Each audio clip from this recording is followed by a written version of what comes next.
তাহলে এবার আমি খুশি মনে আলোচনা করা যাবে।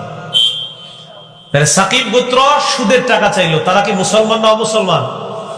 এবার দেখি আরেকটা, যাদের কাছে চাইলো তারা কি মুসলমান না মুসলমান? মুসলমান, মাশাআল্লাহ। একদল মুসলমান কয় সুদের বাকি টাকাগুলা দাও।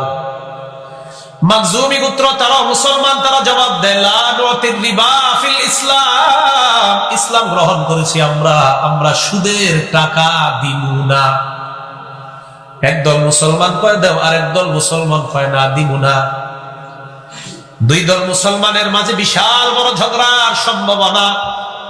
কাতাবা আত্তাব ইবনে আসিদ ইলা রাসূলিল্লাহি সাল্লাল্লাহু আলাইহি ওয়াসাল্লাম, আত্তাব ইবনে আসিদ আল্লাহর নবীর কাছে একটা চিঠি লিখলেন। যিনি চিঠিটা লিখলেন তার নাম আত্তাব ইবনে আসিদ।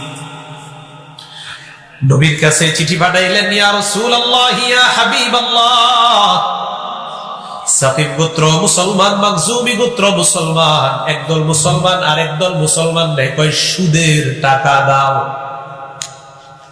আল্লাহ নবী চিঠি পড়ে শোনাইতেছে নবীজিকে। নবীজি যখন চিঠি পড়তে থাকলেন, ওই মুহূর্তে আল্লাহ পাক রব্বুল আলামিন সূরা বাকারার 278 এবং 279 নম্বর আয়াত আল্লাহ নাযিল করে দেন।